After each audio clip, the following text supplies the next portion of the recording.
우리 여호와 하나님은 대주제가 되신다. 이 우주 만물을 만드시고 그것을 지금도 다스리시는데 그 가운데 살고 있는 우리 인생들 특별히 하나님께서 굽어 살피시면서 모든 것을 주재하신다, 다스리신다, 주관하신다. 성경은 선포하고 있습니다. 한나가 이렇게 고백했습니다. 그래서 그 여호와의 대주제이심을, 여호와는 죽이기도 하시고 살리기도 하시고 가난하게도 하시고 부하게도 하시고 낮추기도 하시고 높이기도 하시는구나. 여호와 앞에서 그 입을 열어서 함부로 그만한 말을 내지 말지어다. 여호와는 지식의 하나님이시라 다 보시고 아시니 우리 하나님은 그 행동을 바라보십니다. 우리 사무엘상 2장에서도 한나가 하나님을 찬양하면서 하나님의 대주제이심을 고백하였습니다. 이렇게 여호와께서는 모든 것을 주재하는 것 가운데 죽이기도 하시고 살리기도 하시고 이렇게 가난하게도 하시고 부하게도 하시고 낮추기도 하시고 높이기도 하시는데 우리를 하나님의 기쁘신 그 주제 속에서 정말 죽는 지경까지 하나님 내리기도 하세요. 또 가난하게도 하십니다. 아주 하나님께서 우리를 낮추기도 하신다는 것입니다. 여러 가지 상황이 여러분 가운데 있으시겠죠. 하나님, 왜 나에게는 이렇게 문제가 풀리지 않습니까? 막혀 있습니까? 지금은 나에게 광야의 시즌입니다. 왜 남들은 다 아기를 갖는데 나에게는 아기를 갖는 것이 이렇게 힘듭니까? 남은 이렇게 취업도 잘 하는데 나에게는 왜 이렇게 취업의 문이 열리지 않습니까? 남은 결혼도 잘해서 가정도 잘 갖는데 나에게는 왜 이렇게 가정 갖는 것이 힘듭니까? 내 뜻대로 할 수 없어요. 하나님의 주제 속에 있습니다. 그러는 것 가운데 하나님께서 낮추시면 어떻게 할 수 있겠습니까? 낮춰줄 수밖에 없겠죠. 하나님께서 우리에게 광야의 낮은 그러한 자세로 살아가는 시즌도 우리에게 허락하신다는 것입니다. 그때에는 하나님 앞에 불평하고 원망하는 것이 아니라 더욱더 하나님 앞에 경외함의 자세를 취해야 될 것입니다. 그것이 하나님의 주제 속에서 내가 지금 사망의 지점까지 떨어졌다면 다시 회복되어서 높아질 수 있는 길이 되는 것입니다. 내가 하나님을 경외해야지 그 순간에 하나님 원망하고 불평하고 오히려 하나님을 대적하는 자세를 취했다가는 더 기간이 길어질 수가 있어요. 그래서 우리는 그 하나님을 경외하기를 힘써야 되는데 이 다윗이 그 하나님을 경외하는 것을 배웠다라고 하는 것입니다. 체험했어요. 우리 오늘 본문의 말씀에 표지어에 그 내용이 나와 있는데 이 다윗은 여러분 잘 아시다시피 이 시골에서 이 베들레헴이라고 하는 시골에서 이새의 아들로 그냥 양이나 치는 목동이었습니다. 근데 하나님의 주제 속에서 그는 일개의 이스라엘의 이 영웅이 되게 되었어. 이 블레셋 군대가 쳐들어왔을 때 그 무시무시한 골리앗 장군을 물리쳐서 자기의 힘으로 물리친 것이 아니라 하나님이 역사하셨죠. 그러므로 말미암아 이스라엘의 영웅이 되었는데 그러고 나서 또 고난들이 펼쳐졌습니다.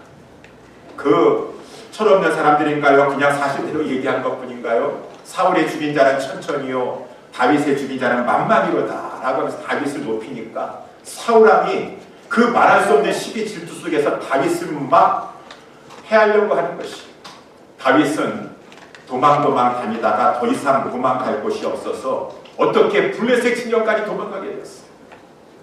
그 블레셋, 얼마 전에 다윗이 골리앗을 물리치셔서 이 대패를 안겨주었던 그 땅입니다. 아니 어떻게 다윗이 하필이면은 그 블레셋 땅까지 도망가게 되었는가? 그랬는데 다윗이 그만 그 남에게 의심을 사게 되었어요. 저가 다윗이 아닌가? 아무리 살펴봐도 저 사람 처음 보는 우리 지역에, 이 가드 지역에 처음 오는 사람인데 그 다윗과 많이 닮았거다 라고 하면서 그 블레셋 왕인 아비멜렉, 진짜 이름은 아기스였었는데 그 신하들이 막 다윗을 의심하는 거예요. 의심하면서 다윗을 자꾸 엿보고 종족을 살피고 막 그러는 것 가운데 막 이제 그 단서를 잡으려고 할 것이다. 저가 다윗인 것 같다라고 하면서, 그러면서 이제 그들이 다윗의 정체를 알아내게 되었습니다. 저가 지금 사울의 죽인 자는 천천히요 다윗의 죽인 자는 만만이라고 하는 그런 것 가운데 사울왕에게 쫓기고 하다가 어떻게 우리 진영까지 들어왔구나 라고 하면서 그 아기스의 신하들이, 아비멜렉의 그 신하들이 다윗을 데리고 이제 아기스 왕에게 가게 되었습니다. 다윗은 참으로 이 절체절명의 위기의 상황에 처하게 되었습니다. 그런 것 가운데 다윗이 이제 그 상황 속에서 미치광이 노릇을 하는 것이요, 미친 채를 하는 것이었습니다. 막 대문을 극적거리고 막 낙서를 한다는 것입니다. 극적거리면서 막 침을 흘려가지고 그 자기 수염에 침을 적시면서 나는 미친 사람입니다라고 하는 그러한 이제 이 연극을 하게 되었어요. 그러면서 다윗이 그 상황에서도 하나님을 경외함으로 읊은 시가 있으니 그 시가 시편 56편인 것입니다. 우리가 56편을 보는 것이 아니라 오늘은 시편 34편을 보게 되는데, 시편 56편에 보게 되면은 그 짧은 순간에서도 하나님만을 경외하는 것이에요. 여러분, 그런 상황 가운데 정말 하나님 앞에 인도함 받았는데 내 뜻대로 되는 것이 하나도 없고 이제는 완전히 내 인생의 바닥에 떨어져서 미친 채 하면서 미친하니 연극을 할 수밖에 없는 그러한 상황 가운데 떨어졌다면 어떻게 행동하시겠습니까? 하나님 원망하기 잘하죠. 하나님 불평하기 잘합니다. 그런데 다윗, 여러분 한번 시편 56편을 읽어보세요.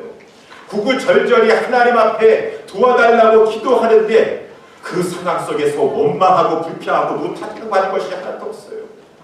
철저히 하나님만을 의지한다라고 하는 고백을 합니다. 계속해서 몇 번에 걸쳐가지고 저는 하나님을 의지합니다. 하나님을 의지합니다 하면서 그 입에서 나오는 고백이, 하나님, 저는 하나님의 말씀을 찬송할 것입니다 라고 하는 것을 거듭거듭 말하고, 하나님의 말씀을 찬송한다는 것은 하나님의 약속을 믿고 나는 하나님을 지금 마음속으로도 찬송한다라고 하는 것이, 그렇습니다. 새 일을 행하실 여호와 하나님, 이미 새 일을 행해 주셨기 때문에 찬송하는 것 누구나 할 수 있어요. 그렇지만 믿음을 가지고 하나님께서 새 일을 시작한 줄 알고 앞으로 우리에게 새 일을 행해 주실 줄 믿습니다 라고 믿음으로 찬송하는 것이에요. 믿음으로 감사하는 것이에요. 다윗이 그 상황에서도 하나님의 약속의 말씀, 나는 그 말씀을 믿고 하나님을 찬송합니다 라고 고백했습니다. 그리고 믿음의 말을 하는 것이에요. 내가 지금 이 상황 가운데 완전히 나를 죽이려고 하는 사람을 둘러싸였다 할지라도 하나님, 나는 하나님을 의지하였은즉 사람이 내게 어찌하리요. 사람이 내게 어찌하리요. 그 상황 속에서도 사람 두려워하지 않냐고 하나님만 의지하고 있는 다윗의 모습, 이 믿음의 자세인 것이죠. 그러면서 다윗이 그 시편 56편에서 막 하나님 앞에 찬양하는데 마지막에, 하나님, 저는 믿습니다. 이 사망의 자리에서 생명의 자리로 하나님께서 옮겨주실 줄 믿사온데 그러면은 나는 하나님 앞에 뭐 하겠습니다? 지난번에 살펴봤지만 시편 21편 말씀, 하나님 앞에 찬양제를 올려드리겠습니다. 이제 시편 22편에는 찬양제를 올려드리겠습니다 라고 했는데, 이 시편 56편에는 감사제를 올려드리도록 하겠습니다. 찬양이 감사해요. 모든 찬양은 하나님을 높이는 것이고, 하나님이 구원하여 주셨습니다, 하나님이 나를 살려주셨습니다 라고 하는 감사 속에서 올려지는 것이 찬양이기 때문에 감사제는 찬양인 것이고 찬양제는 감사제인 것이죠. 다윗이 이렇게 해서 하나님 앞에서 막 그 침을 흘리면서 미친 채 막 노릇을 하면서도 그 시편 56편에 나와 있는 것을 가지고 막 하나님 앞에 고백하면서 속으로 막 중심으로 기도하였더니만은 신비한 일이 일어나게 되었습니다. 그 아기스 왕이 그 다윗의 모습을 본 다음에 완전히 다윗이 미치광이로 인정해버렸어요. 그러면서 이 아기스의 신하들에게 하는 말입니다. 우리 블레셋 땅에 미치광이가 없어가지고 미치광이 하나를 더 데려왔느냐. 이 사람이 미치광이로다. 어서 이 자를 내보내라 라고 하는 것 가운데 미치광이는 죽일 필요도 없는 문제들, 그렇게 믿어버리고 다윗을 이제 내주게 되었습니다. 다윗은 오늘 보면 시편 34편 표제어에 나와 있는 것처럼 다윗이 아비멜렉 앞에서 미친 채 하다가 쫓겨났습니다. 그런데 다윗이 이제 아둘람 굴에 가서 숨게 되었어요. 근데 이 소식을 듣고 나서 많은 사람들이 다윗에게 돌아오게 되었습니다. 그 사람들은 다 공고한 사람들이고 이렇게 빚진 자들이고 마음이 원통한 자들인데, 다윗을 리더로 삼아서 다윗과 함께 하려고 많은 사람들이 그 아둘람굴에 몰려들게 되었사오니 그 사람의 숫자가 한 400명가량 되었다라고 사무엘상 22장에 나와 있다라고 하는 것입니다. 이제 이러한 말씀, 성경을 읽으셨던 분들은 생각나시는 그런 부분의 말씀도 될 것입니다. 다윗이 이것을 체험했어요.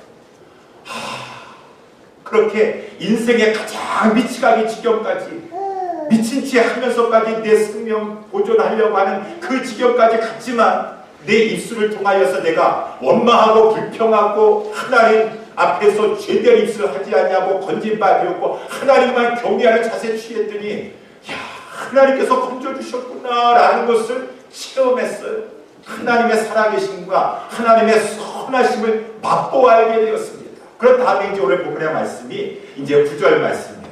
이제 지금 다윗은 자기를 찾아온 공고한 자들, 인생의 공고한 자들 400명가량 모여 있습니다. 그 공고한 자들 앞에서 1절서부터 8절까지는 정말로 소원한 대로 감사지 올려드리는 것이요. 1절 말씀을 보게 되면 내가 여호와를 항상 송축하며 그를 송축함이 내 입에 계속하리로다. 막 그 찬양하며 시작하면서 쭉 나온 다음에 너희는 여호와의 선하심을 맛보할지어다. 그에게 피하는 자는 복이 있도다.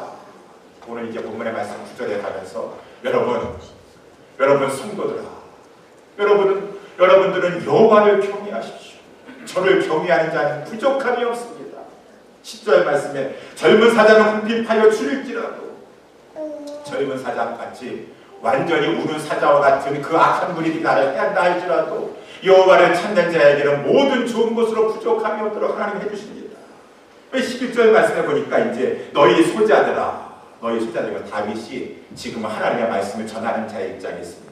거기에 둘러싸인 400명의 사람들은 다 소자와 같이 하나님 말씀 배우는 학생과 같은 그런 위치에 있는 것이에요. 와서 내게 들으라. 내가 여호와를 경외함을 너희에게 가르치리로다 라고 하면서 다윗이 자기의 체험에 근거하여서 여러분 이렇게 하나님을 경외하세요. 지금 공부한 인생 살아가고 계시죠? 여러 가지 어려운 상황 가운데 있으시죠? 이럴 때에서 여러분 더 하나님을 가까이 하셔야 됩니다.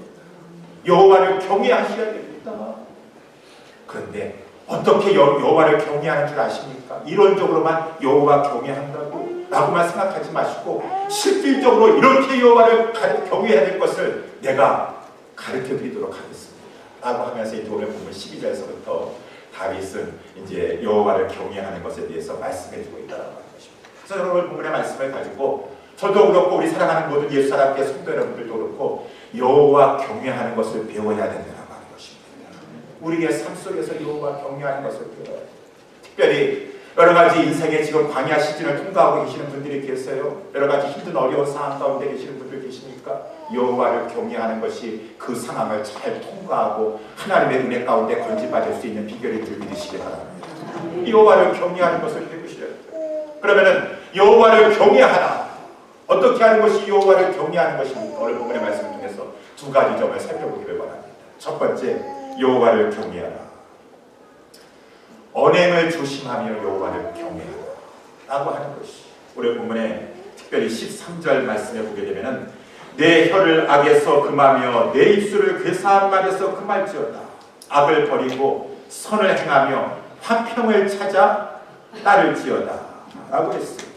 어려운 상황 가운데 있으세요? 지금 뭔가 막혀 있습니까? 그럴 때일수록 혀와 입을 조심하시기 바랍니다. 하나님 앞에서 13절의 말씀에 나와 있는 대로 특별히 혀를 악에서 금하며 내 입술을 괴사한 말에서 금할지어다. 입술로 범죄하는 그 자체가 여호와를 경외하지 않는 것이, 내가 지금 생각 없이 말하는 것을 통하여서 여호와를 경외하지 않는 자세를 취한 것입니다. 물론 마음에서 나오는 것이죠. 그 마음은 교만함입니다.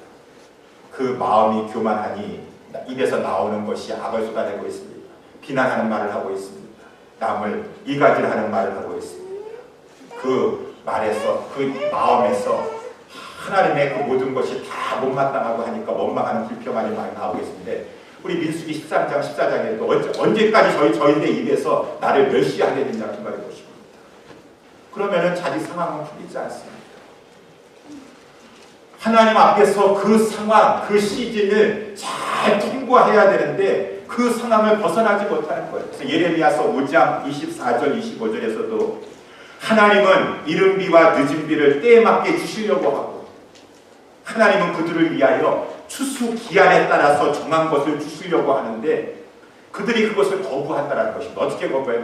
누가 하나님이 지금 때를 따라서 이른 비와 늦은 비를 주시려고 하고 하나님께서 추수 기한에 맞게끔 추수할 것을 주시려고 하는데 어떻게 누가 거부합니까? 입술로 거부한다는 것이. 저희 허물이 이러한 일들을 물리쳤고 저희 죄가 오는 좋은 것을 막았느니라. 그런 말이 있죠. 자기 입으로 하나님도 주시려고 하는데 다 복을 차버리고 앉아있다는 것입니다. 입술로 막 마음이 높아져 있는 것 가운데 하나님 앞에 복받을 수가 없어요. 하나님께서 나에게 이름 귀하게 준비를 주고 추수할 기한에 맞춰서 인생의 때에 맞게끔 좋은 것을 주시려고 하는데 그 입을 잘 간수하지 못함으로 말미암아 자꾸 복을 차버리니까 그 인생의 고난의 기간이 길어진다는 것입니다. 아까 말씀한 대로 다윗은 그 말할 수 없는 위기의 상황 가운데 인생의 밑바닥을 통과하는 것 가운데서도 그 입술을 지켰다는 것이죠. 13절에 나와 있는 것처럼 내 혀를 악에서 금하며 내 입술을 괴사한 말에서 금하였다. 이것은 내가 체험한 것, 다윗이 체험한 것이었습니다. 아까 말한 것처럼 다윗은 그 입술을 가지고 찬송하는 말을 했습니다. 하나님, 나는 하나님의 말씀을 찬송할지입니다. 우리 시편 56편 4절 말씀에 나와 있는 것처럼 하나님은 반드시 새 일을 해주실 것입니다. 나는 미리 하나님의 그것을 믿고 감사함으로 찬양합니다. 찬양하는 입술을 가지시고 믿음의 말을 하는 것이죠. 하나님, 이 상황 가운데 있다 하시라도 하나님 나와 함께 하여 주시니 사람이 되게 어찌할 것입니까? 나 끝났습니다. 나 하나님 앞에 열심히 했더니만 된 거 하나도 없고 하나님 앞에 다 이렇게 하나님 나 이렇게 내 인생 이렇게 해주시고 내 가정에 풀려주는 거 하나도 없고 마음속에 그것을 가지고 입으로 쏟아내는데 하나님이 기다렸다가 은혜를 베풀어 주시려고 하는데 그것을 가지고 차버리는 경우가 있어요. 그러면서 하나님 앞에 서원하여서 기도하는 그 다윗. 그래서 그 다윗은 그것을 알았으니까 나이가 어렸다 할지라도 지혜가 있는 자입니다. 그 입을 지켜주가는 자가 되는 것이. 그래서 다윗이 이 상황을 이제 경험한 다음에 34장 1절에 보게 되면 이런 말을 했습니다. 내가 여호와를 항상 나는 이제 이것을 영어 말하면 나는 I will praise, I will extol. 나는 항상 여호와를 송축할 것입니다. 내 입술을 가지고 송축만 할 것입니다. 하나님을 높이기만 할 것입니다. 항상이라는 것은 all the times. 어떠한 상황 가운데 그 상황이 좋을 때 찬송하고 좋을 때 높이는 것을 누가 못하겠어요. 그렇지만 정말 그 어떠한 고난의 상황 가운데 있다 하시라도 나는 내 입술을 열어서 하나님을 원망하고 불평만 말하지 않겠습니다. 하나님을 송축할 것입니다. 나는 항상 송축할지로다. 그를 송축함이 내 입에서 사는 날 동안에 순경 중에 있다 할지라도 역경 중에 있다 할지라도 하나님을 송축함을 계속하리로다. 1절에 나와 있다는 것입니다. 이것이 이제 다윗이 체험한 것이 하나님은 그때를 보시고 여러분 하나님은 우리를 시험해 보세요. 아까 한나라 고백한 것처럼 하나님은 지식의 하나님이신데 다 마음을 보시고 또 아시지만 그 행동을 달아보신다고 하였습니다. 그 말하는 것을 보시고 그 행동을 달아보시니까 여러분 그렇지 않습니까? 여호와 경외한다고 하면서 순종 안 하는 사람이 어떻게 여호와를 경외하는 것이 될 수가 있겠습니까? 하나님께서 아브라함에게 말씀하셨잖아요. 아브라함은 믿음이 있었어요.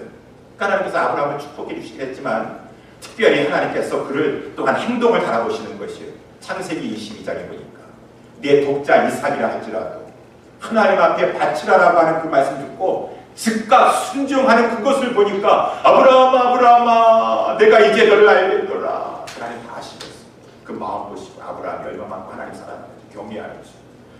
너가 내 독자 이삭이라 할지라도 나에게 바치는 그 순종함을 통하여서 내가 이제 알겠노라 라고 하면서 하나님이 축복해 주시잖아요.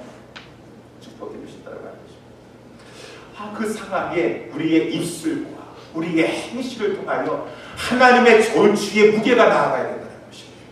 하나님이 바라보고 계세요. 바라보고 계습니다. 어떠한 상황 가운데서도 하나님을 찬양하려고. 그래서 오늘 본문의 말씀에 이 3절 말씀에도 보니까 나와 함께 여호와를 감대하시다며 함께 그 이름을 높이세. 여러분 왜 자꾸 모여서 무슨 문제점 끄집어내가지고 비난하는 자리에 무슨 이렇게 문제점 가지고 서로 얘기하면서 다 신앙 죽여놓습니다. 나도 죽고 상대방도 죽여놓고 모이면은 어쩌든지 간에 하나님 앞에 찬양하고 문제점이 있으면 그 문제 가지고 기도하고 기도하는 기도 제목으로 삼고 그러한 것을 가지고 찾아가서 하나님의 사랑하는 마음을 가지고 권고하고 이것이 성도가 못 받는 비결인 것이에요. 왜 나에게 지금 이런 공고한 상황 가운데 있는가라고 했었을 때 띵크해 보시오. 생각해 보시오. 그래서 우리 히브리서에서도 말씀을 보게 되면 히브리서 12장 14절 15절 모든 사람과 더불어 화평함과 거룩함을 쫓으라. 이것이 없이는 아무도 주를 보지 못하리라. 너희는 돌아보아 하나님에 이르지 못하는 자가 없는가 두려워하고 그 쓴뿌리가 나서 괴롭게 하고 많은 사람이 이로 말미암아 더러움을 입을까 두려워하라. 여러분 자꾸 불평하는 사람 옆에 있지 마세요. 나도 물들게 됩니다. 그것이 지혜로운 것이 아니에요. 너는 돌아보아 하나님의 이르지 못하는 자가 없는가 두려워하고 그 쓴뿌리가 나서 그 자신도 괴롭게 하고 그 옆에 있는 많은 사람으로 말미암아 더럽힘이 입을까 너희들은 두려워하였어. 항상 모이기를, 아까도 이 집사님 기도하셨는데, 모이기를 피하는 자들의 습관과 같지 않지 말고 벌써 예배의 자리에 멀어졌다라고 하는 것은 신앙에 떨어졌다는 것이죠. 뭔가 원망과 불평 속에서 지금 마음속에 가득하고 있다라고 하는 것이죠. 그러할 때일수록 지난주 말씀 살펴본 것처럼 에베소서 나와야 돼요. 시와 찬미와 신령한 노래로 하나님을 찬양하는 자리에 모여서 서로 화답하려고 하고 화평을 좇으려고 하고, 이것이 복이 있는 성도의 자세라고 하는 것입니다. 오늘 본문의 말씀에 나와 있는 14절 말씀에도 보면 악을 버리고 선을 행하며 화평을 찾아 따를지어다. 에베소서 5장 6절 7절 말씀에도 보게 되면 누구든지 헛된 말로 너희를 속이지 못하게 하라. 속지 마세요. 그 창세기 3장서부터 해가지고 그 악한 사탄 마귀는 항상 찾아와가지고 나하고 가장 친한 뱀을 통해서 하와를 유혹하잖아요. 하나님이 참으로 동산 중앙에 있는 모든 나무의 실과를 먹지 말라고 하느냐. 그 말을 딱 들으면 하와는 분별력이 있어가지고 하와야, 아니 뱀아, 너 왜 자꾸 나 찾아와가지고 하나님 걸고 넘어지고 이렇게 불평하고 원망하고 있니? 너가 자꾸 그런 말을 하면은 나하고 하나님 관계도 이상하게 멀어지는 것 같아. 그랬지만 뱀이 얼마나 강경한데, 그렇게 하와가 나와야 되는데 그 말을 다 듣고 났어. 아니야, 동산 나무의 실과는 다 먹어도 된다고 하셨는데 그 중앙에 있는 나무의 실과는 먹지 말라고 해서 먹으면 죽을까 하느라고 했어. 언제 죽을까 하느라고 해서 정령 죽으려고 했어. 그랬지만 뱀이 또 그 허점을 타가지고, 아니야, 하나님 거짓말하는 분이야. 너가 그거 먹은 날에는 너의 눈이 하나님처럼 되어가지고 너도 선악을 분별할 줄 알고 그거 먹지 말라고 한 것이니라. 먹어도 안 죽는다 라고 하면서 하나님을 자꾸 나쁜 하나님으로 만들면서 유혹하는 그 뱀하고 친하세요. 그 뱀하고 하와하고 친해서 그 말 찾다 보니까 하와가 그만 거기 쫓아 들어갔어요. 그러니까 우리 에베소서 5장 6절에 나와 있는 것입니다. 누구든지 헛된 말로 너희를 속이지 못하게 하라. 이를 인하여 하나님의 진노가 불순종의 아들들에게 임하나니 그러므로 저희와 함께 참여하는 자가 되지 말도록 하라. 지혜 있는 자가 되겠습니다. 이 성도들은 그러한 자리는, 복이 있는 사람은 그냥 오만한 자의 자리에 앉지 않습니다. 오만한 자리는 내가 높아져 있어요. 나는 모든 것이 다 알고 있습니다. 다 보입니다 라고 하면서 판단하고 비난하는 자리에 있으면 나는 여기에 있어야 될 자리가 아닙니다. 여기는 하나님의 진노가 있는 자리입니다 라고 하면서 오만한 자리에 앉지 않아요. 여호와를 경외한다라고 하는 것입니다. 그래서 에베소서 5장 4절에서도 성도들은 누추함과 어리석은 말이나 희롱의 말이나 그런 것이 마땅하지 아니하니 돌이켜 너희는 감사하는 말을 하도록 하라. 사랑하는 성도 여러분들이요, 여러분의 주신 그 혀와 입을 가지고 감사하시기를 주님의 이름으로 축원합니다. 제가 우리 이번에 두란노 성경학교를 개강하면서도 이렇게 클래스별로 모이셔가지고 우리 성도님들 첫 시간에 모여가지고 간증하지 않았습니까? 서로 모여가지고 다른 얘기하지 않냐고 하나님 옛날 생각하면서 지금도 현지에서 이뤄지는 일들 가운데 서로 간증하면서 하나님을 높이는 얘기만 하니까 너무 좋은 거예요. 상대방의 진실로 내가 신앙 좋아서 이렇게 했습니다라고 하는 것이 아니라 하나님이 나 부족한데 하나님이 높여주셨습니다. 하나님이 역사해 주셨습니다 라고 하니까 목사인 제가 드는데도 큰 도전이 되고 힘이 되더라. 그러니까 이 34장 2절에다 나와 있는 것처럼 내 영혼이 여호와로 자랑하리니 공고한 자가 이를 듣고 기뻐하리로다. 그 입술을 가지고 여호와만 높이는, 찬양하는, 감사하는 말씀을 하세요. 그러면은 나도 살고 다른 사람도 살리는 그러한 인생을 살게 된다는 것입니다. 그것이 여호와를 경외하는 것이에요.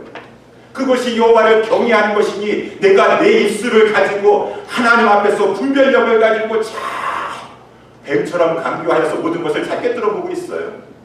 그래서 문제점을 지적을 잘 하고 있으니까 그것은 아니에요. 내 형제가 죄를 범했다고 한다면 너는 그 사람과 찾아가서 그 사람에게만 말을 하도록 하고 남의 허물을 덮어줄 줄 알고 기도하면서 하나님 앞에 겸손한 자에게 하나님은 은혜를 베풀어 주신다는 것입니다. 복 받는 것은 하나님에게 나오는 것인데 그 사람에게 달려있다는 것입니다. 여호와를 경외하시기를 주님의 이름으로 다시 한번 축원합니다. 두 번째, 여호와를 경외하는 것. 여호와를 경외하는 것은 어떠한 것입니까? 중심에 통해하는 것이다. 오늘 본문에 나와 있습니다. 오늘 본문에 보면 18절에 여호와는 마음이 상한 자에게 가까이 하시고 중심에 통해하는 자를 구원하시는 거다 라고 이렇게 말씀합니다. 우리 의인은 이 세상에 아무도 없다고 했습니다. 우리 지난번에 누가복음 18장 말씀을 살펴본 대로 정말 의인은 다른 사람 죄 가지고 말하는 것이 아니라 나의 죄, 그 순종하지 못하는 그 죄, 그거 가지고 하나님 앞에서 더 사랑하지 못하는 죄 가지고 회개할 줄 아는 자가 의인인 것을 깨달으시길 주님의 이름으로 축원합니다. 바리새인과 같이 들어와가지고 나는 하나님 앞에 잘하고 있는데 저 사람은 스피릿 하고 있지 않습니까? 라고 하는 자가 하나님 앞에서 의인이지 않습니다. 하나님, 내가 죄인입니다. 내가 불순종했습니다. 내가 하나님 앞에 이렇게 하나님을 사랑하는 것이 부족합니다. 라고 하는 자가 죄인인 것 같지만 하나님이 의인으로 여겨주십니다. 그러니까 정말 하나님 앞에서 여호와를 경외하는 자는 중심에 다른 사람 죄 가지고 하는 것이 아니라 나의 죄된 모습을 가지고 상한 마음을 가지고 통회할 줄 아는 자가 여호와를 경외하는 자. 하나님은 그 자를 구원해 주시고 그 자에게 은혜를 베풀어 주신다 라고 하는 것입니다. 그래서 우리는 이 회개하는 것이 얼마나 귀중한지 모르겠어요. 회개가 힘듭니다. 성경에서도 보니까 출애굽기 9장에 보게 되면은 그렇게 하나님의 어마어마한 이 진노의 그 역사를 다 보면서도 회개할 줄을 몰라요. 출애굽기 9장인가요? 보니까 막 하나님의 진노 재앙이 내려지는 것을 보고 나서 회개할 것 같아요. 바로가 이 애굽의 왕 바로가. 그래서 내가 이제 깨달은 거다 라고 하면서 여호와 하나님을 나는 이제 알겠노. 너희 하나님은 그렇게 위대하신 하나님인지 알겠노라 라고 했는데 또 상황만 모면하게 되면 똑같은 죄를 반복합니다. 똑같은 죄를 반복합니다. 그것이 어디 가지 않아요. 똑같은 죄가 나중에 또 드러나게 되어 있습니다. 또 불순종합니다. 또 대적합니다. 그 죄는 드러나게 되어 있다는 것이. 왜? 진정으로 회개할 줄 모르는 것이. 회개할 줄 모르니까 기회만 되면 또 드러나게 됩니다. 또 드러나게 되는 것이. 사울왕도 마찬가지 아닙니까? 다윗 앞에서 자기가 얼마나 부족한 것인가를 깨달았음에도 불구하고 다윗아, 너는 나보다 의롭도다. 나는 너를 해하려고 해. 너는 나를 선대하려구나. 그래, 하나님이 너를 높여주실 것을 나는 믿는다. 회개한 줄 알았어요. 그렇지만은 그 다음 장에 가니까 또 사울왕 싹 빼냈습니다. 그것은 회개가 아닙니다. 회개하기가 이렇게 힘듭니다. 그러니까 정말 회개했다면 회개에 합당한 열매가 맺어져야 된다는 것입니다. 순종하지 못해요. 또 기간이면 또 드러납니다.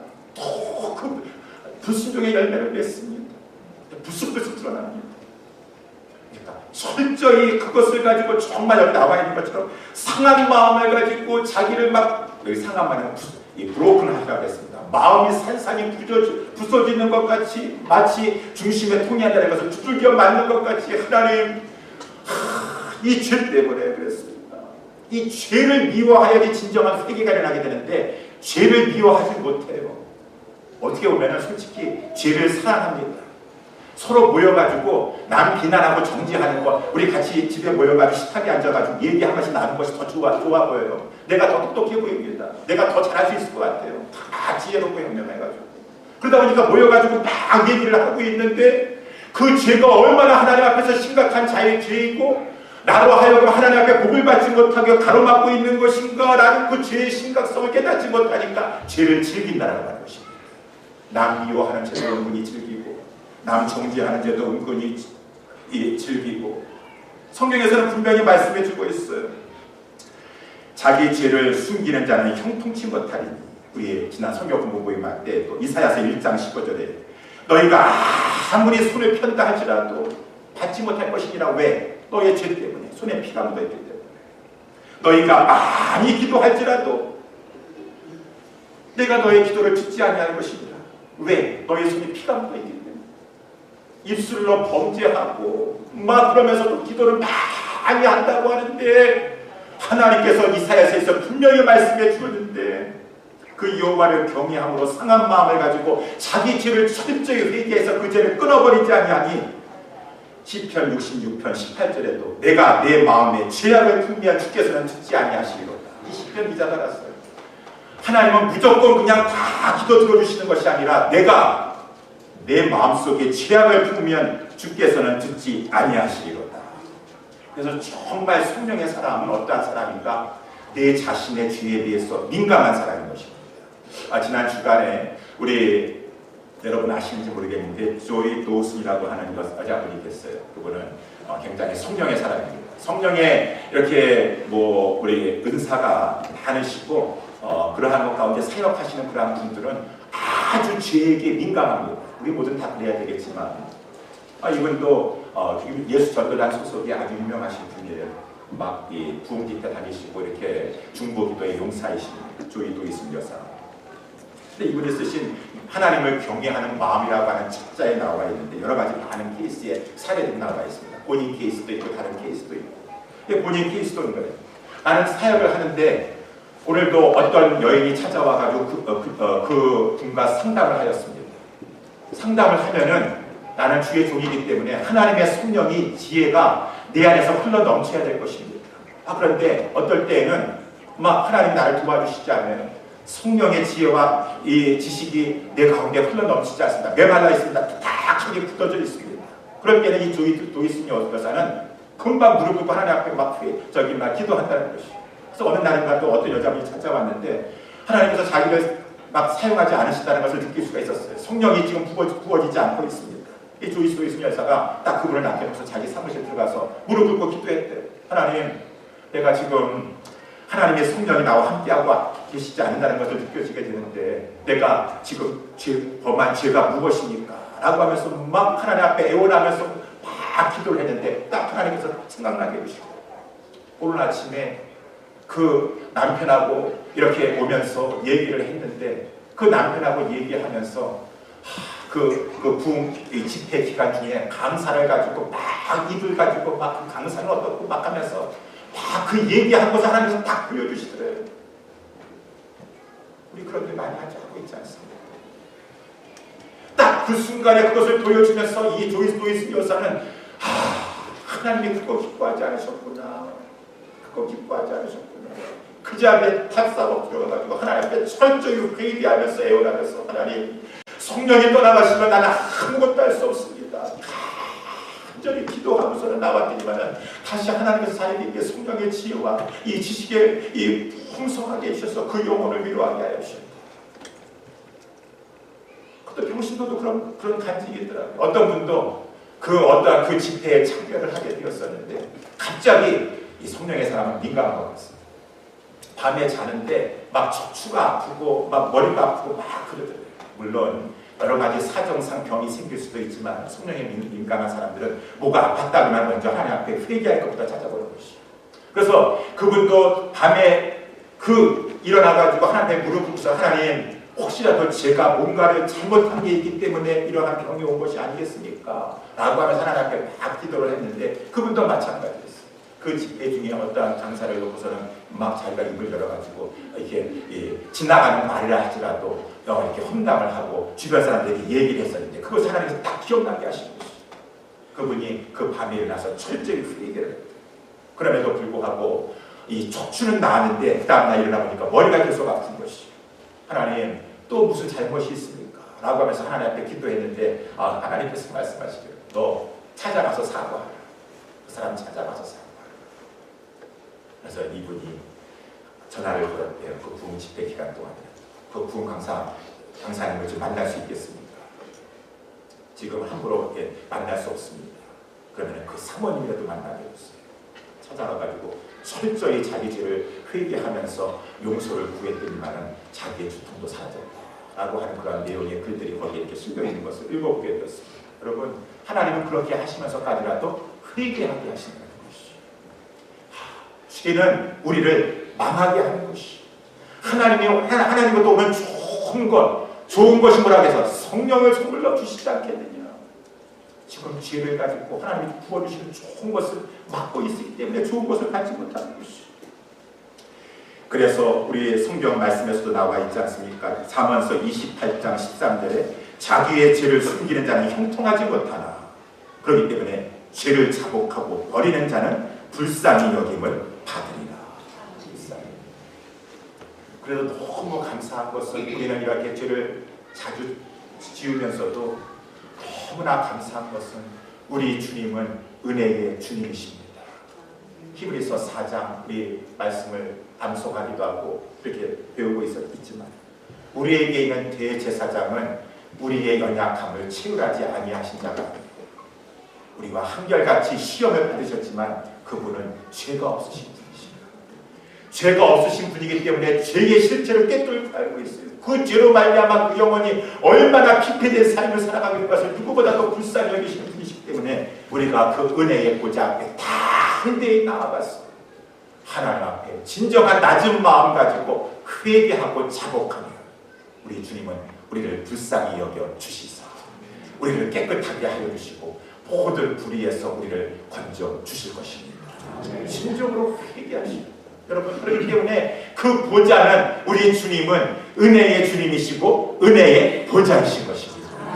제가요 이것은 교만한 마음에서 하는 것이 아니라 2번 정도 하나님의 은혜 가운데 꿈에서 이렇게 갔다 온 곳으로 해서 제가 이렇게 예수 그리스도 앞에 선 적이 있었습니다.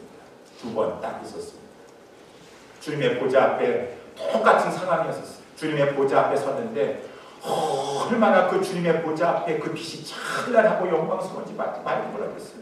거기에 쓰니까 정말 찬송가 405장인가에 나 같은 죄의 살리신 그러한 찬양을 그냥 우리는 천국에 가면은 계속 세세토록 찬양만 한다고 하는데 억지로 찬양하는 것이 아니라 부르기 싫을 때 찬양하는 것이 아니라 그냥 흘러 넘치는 찬양이 울려 퍼지게 돼요. 제가 첫 번째 그 주님의 은혜의 보좌 앞에 섰었을 때 영어로 찬양했습니다. 옛날에 제가 아주 좋아했던 찬양, 제가 얼마나 주님을 사랑하고 주님을 찬양하기 원하는지요, 그런 찬양이었어요. 그 찬양을 막 부르다가 깬 적이 있었는데 2번째 또 한 번 이렇게 주님 앞에 서가지고 그 은혜의 보좌입니다. 말할 수 없는, 왜 은혜의 보좌라고 하냐면은 찬란한 보좌이지만 말할 수 없는 하나님의 은혜로 말미암아 막 눈에서 눈물이 나는 거예요. 나 같은 정말 부족한 것에 하나님께서 은혜를 베풀어 주셨구나라고 하는 것이 느껴지는 것입니다.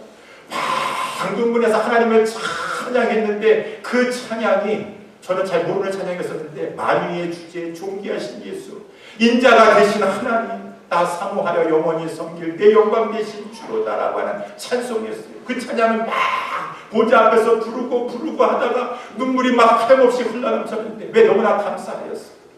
깨어보니까 정말 눈물이 나가지고 배경잎이 막 흠뻑 젖어 있더라고요.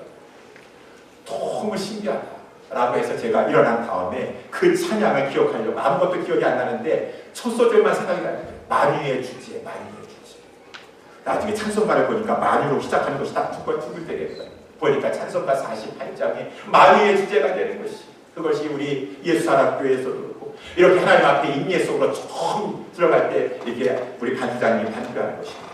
여러분, 우리의 주님은 만유의 주제자가 되어주시는데 우리를 위해서 그 영광 보좌를 버리시고 이 낮고 낮은 곳에 사랑 인자가 되어 주셨습니다.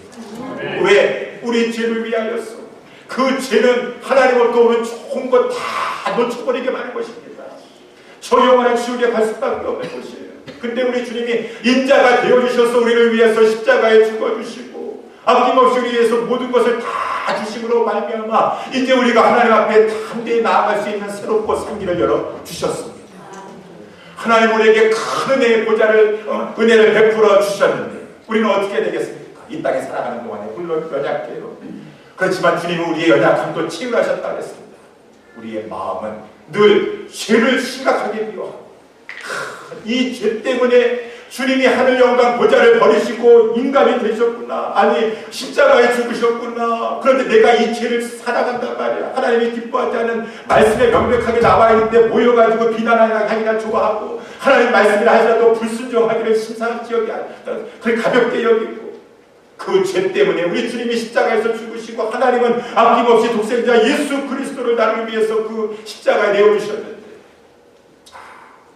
죄를 심각하게 여기고 내가 그럼에도 불구하고 이 마음을 품고 입으로 이 죄를 범했다라고 한다 그러면은 십자가 생각하면서 주님 내가 이렇게 아직까지도 형편없습니다.